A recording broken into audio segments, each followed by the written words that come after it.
Sex Positive Podcast. I hope you guys are having an awesome new week. Today is Sunday, June the 28th, and I want to give a happy welcome and kind of exuberant welcome to all my friends who are planning to get married now that SCOTUS, the Supreme Court of the United States, has overturned law, and I want to read through the Associated Press after this about it.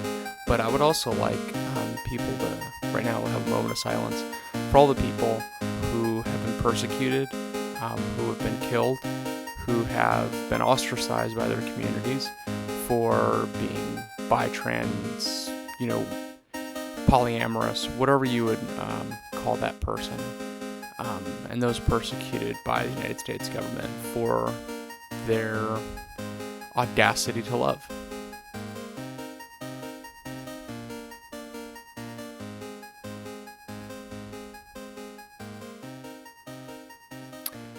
So, according to the Associated Press, the Supreme Court ruling makes pride parades historic and jubilant. San Francisco Associated Press. Rainbows and good cheer were out in force Sunday as hundreds of thousands of people packed gay pride events from Chicago to New York City, where the governor officiated at a wedding just days after the Supreme Court's landmark ruling legalizing same-sex marriage. The New York governor, Andrew Cuomo, made use of some newly granted powers by officiating at the wedding ceremony of a same-sex couple in Manhattan, in front of the Stonewall Inn, where years ago gay bar patrons stood up to the police raid, which actually is interesting. I think somebody else brought it up a couple of weeks ago. I think it might have been Lacey Green or someone else, but they were kind of talking about the history of it and how at the time all of these bars were underground and nobody was allowed to really go to them. And if you did, obviously you'd have, cops showing up with guns and bashing people on the head. This is in the 70s, and essentially anything that was not approved by the government was deemed illegal and you could be killed for any reason. Because if you resist, you die. And so it's interesting they brought that up, which I'm surprised the Associated Press would do that. This year, parades were taking on a new celebratory note. Nikita Lowry, 28, of Chicago, says that she decided to attend the city's parade for the first time this year. I feel like it's a true celebration now, she said. Organizers of San Francisco's lesbian, gay, bisexual, transgender pride parade, called Pride, expect about 1 million revealers. I will have 240 groups marching in the parade and more than 30 floats, in the largest in 45 years. I will add this article to... I really wanted to read it because I wanted to actually go through the actual law, but Associated Press is just kind of playing on the... Okay, so what they're actually overturning is the October term 2014, which the Supreme Court of the United States, I'm actually looking at the law itself. So this is the Oberfell, I don't know what et al. Means, it probably means something in legalese, versus Hodges, Director of Ohio Department of Health. Michigan, Kentucky, and Ohio, Tennessee. Oh, this is like the whole record of the law. Okay, so these are the court... Okay, do this over. Looking at the actual law, which is the October term 2014, I'll link this in the show notes. It's 14556_3204. Oberfell versus Hodges, Director of Ohio Department of Health. Michigan, Ohio, Tennessee define marriage as a union between one man and one woman. The petitioners are 14 same-sex couples and 2 men whose same-sex partners were deceased, filed suits in federal district courts in their home states, claiming that the respondent state officials violate the 14th Amendment by denying them the right to marry or have marriages lawfully performed in another state, giving full recognition. Oh, cool. So in a way, us poly people were kind of confused about this. essentially, because this is technically not law, what SCOTUS did, what SCOTUS is doing is overturning things and turning them into legislation, which doesn't mean it's law. It's not law until it's adopted by each state. Just because something federally happens doesn't mean that each state has to agree with it. I don't necessarily agree that that's right, but that is the issue. Which, if you're not like studying politics, which God, no one should ever do it, but if you do, something isn't really talked about. But de facto, that would include us poly people. If you want to, marry three people, you can marry three people if you want. Um, but it is awesome, and it's something that all of us should celebrate with all of our friends. I'm really looking forward to giving you guys some decent interviews from some of my friends. I have one couple, she and her partner hopefully will be able to do an interview, and then another couple, and kind of give you guys their perspectives on them being able to marry and finally having the ability to do so. Um, I stumbled on a blog. I think it was from Save the Date Wedding podcast. I think she knows somebody that interviewed somebody else that interviewed these guys. But it's F Yeah Gay Weddings. And they have different pictures and ideas, planning. So if you want to just do it yourself, you want to get styling, you want like an actual wedding planner. Um, it's really cool, and it's really thought out, and they have like really good photography from the different photographers that have done these weddings, and they're really cool. I think they may be associated with the Get Hitched people. I have to find that out. I can't remember what their actual title is. Basically, it was kind of like an idea of screw doing regular weddings. Why don't you just do DIY, in a field, and just go and elope and just do it if you want to, kind of thing. Um, but this FIA Weddings is pretty cool. They have one couple, on their honeymoon in Costa Rica, which is totally awesome. Costa Rica sounds amazing right now because it's really crappy in uh, eastern United States right now. It's just kind of gross weather. So I'm a libertarian, and I like to give people, some ideas on it. So I think it's kind of cool.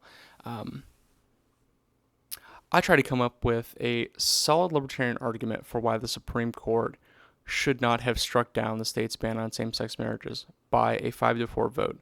The court Thursday morning declared those bans unconstitutional. I couldn't do it, says Sheldon Richman from Reason.com.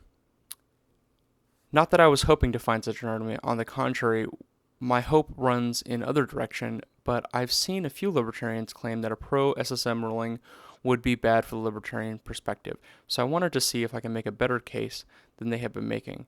Everything I know about libertarianism says that the government cannot morally exclude gay and lesbian couples from being legally married, as governments in 13 states have done, but will no longer be able to do. Let's get something out of the way at the start. The state, even if it should exist, should not be involved in marriage. But libertarians who think that this is all that need be said are wrong. To see this, imagine that a government declared that blacks could not use the interstate highways. Would it be enough for libertarians to say that the government should not own and operate highways, remaining agnostic in a particular policy? Of course not, because that's not all there is to the matter. Libertarians should say as long as the government does own and operate highways, it must not discriminate irrationally or individuously to use. Why is this a proper libertarian position? It is so because libertarians pending abolition of the state should want to limit as far as possible its power and commit to injustice, to mistreat people or deprive people of their dignity. One way to do that is to eliminate or at least restrict the power of discriminate irrationality or invidiously. Invidiously? I've never heard that word before. I have to look it up. Government should not have the power to issue marriage licenses, but when it exercises the power, it should not be able to not be free to deny them gay and lesbian couples. On what libertarian grounds should. Okay, and then he just kind of goes on from there. You guys can check this out. I think it's really cool. Because the libertarian platform for a really long time has always been, even before the Democrats and Republicans even got onto the bandwagon, even in the 1970s, was all people, married, government get out of the way. The government shouldn't be involved in the relational decisions of human beings. That's just, it's not compatible with human liberty. Someone granting you some sort of paper to approve that you should be able to have a relationship is a complete farce.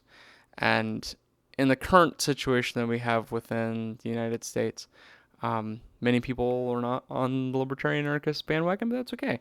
I wanted to, with this podcast, be able to um, interview different people with different perspectives and kind of celebrate their um, individuality and ability to, my opinion, do the fuck you want, however you want.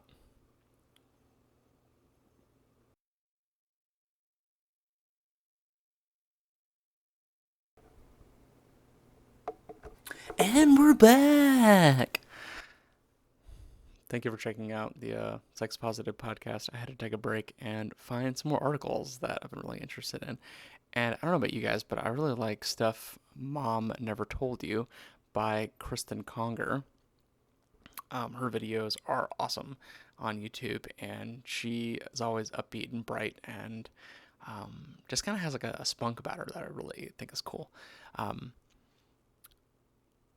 America's first gay marriage lawsuit. On June the 25th, 2015, the United States Supreme Court ruled 5-4 that same-sex marriage is a right. Here's the lawsuit that started the dominoes falling towards marriage.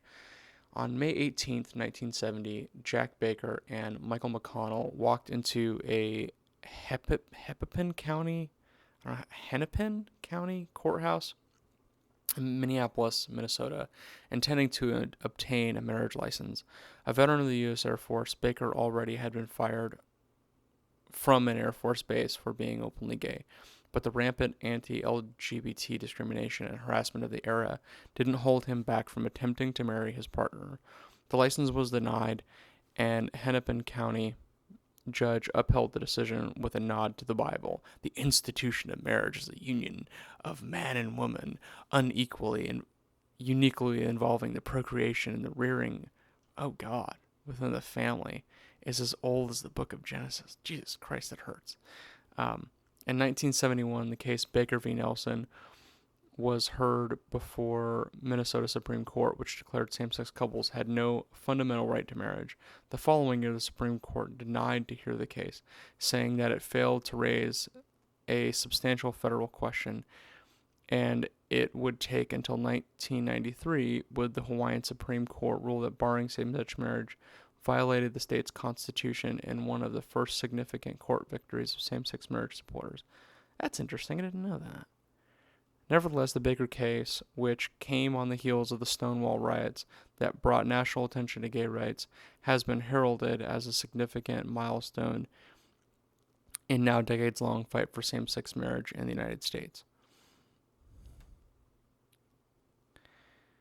And you guys could check out the rest of that episode, or that article from Kristen Conger on Stuff Mom Never Told You, the blog. She's really cool, and if you guys have never watched her stuff, they're really informative, and like they're kind of short in the 3-minute venture. And she also has a podcast. I haven't actually listened to it. I need to find it.